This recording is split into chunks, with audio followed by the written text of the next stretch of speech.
Tuvuye Kibeho twerekeza muri Diyoseze ya Kabgayi mu gihe bamwe mu bakorerabushake ba Caritas muri Diyoseze ya Kabgayi basaba abantu muri rusange kwibuka ko abatishoboye bakenewe gufashwa mu bibazo bahura nabyo.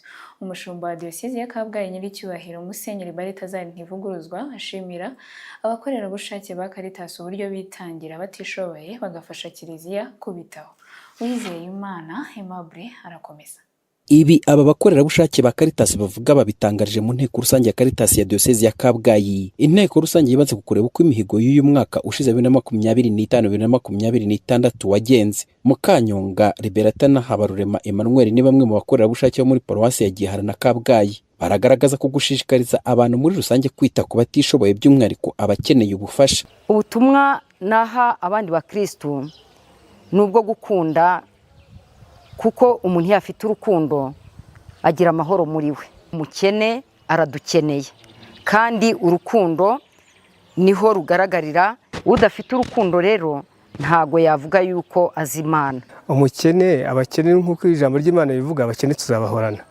Niyo mpamvu rero umukene tutagomba kumwitaza ngo tubumujyane ku ruhande, ahubwo tugomba kumenya ko abo bakene tubana nabo tugomba kubitaho, tutagombye kuvuga ngo turabohereza hanaha.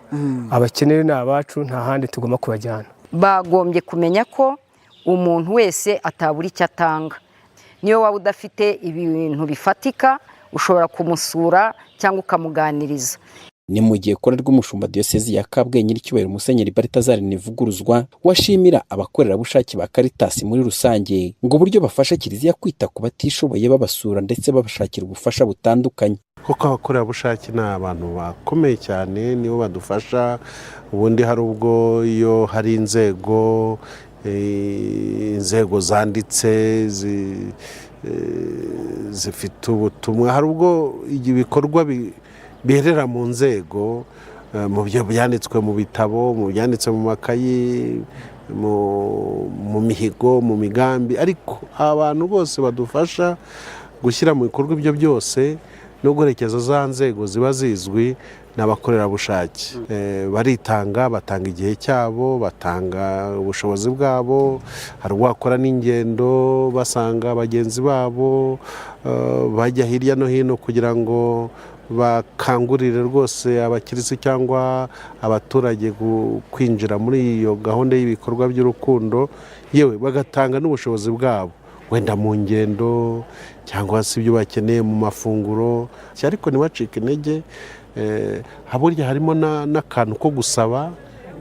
Gusaba ntabwo byoroshye, utanisabira, usabira n'abandi, usabira abo baciye bugufi, abo bakeneye gutabarwa. Mu nteko rusange ntabwo tuvuga gusa ibikorwa byagezweho, ibitaragezweho cyangwa se ibiteganyijwe mu mwaka ukurikiyeho, ariko tugomba no kureba n'abadufashije kubigeraho.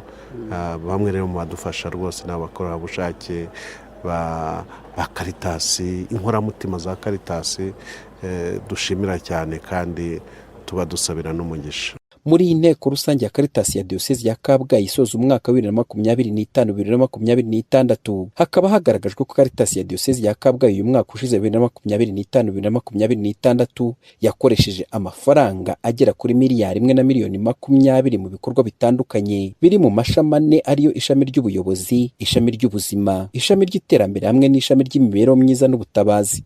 Aimable Uwizeyimana, Pacis TV muri Diyoseze ya Kabgayi. Mumaze kubimenyera ko ku munsi wo kwa gatatu tubagezaho agace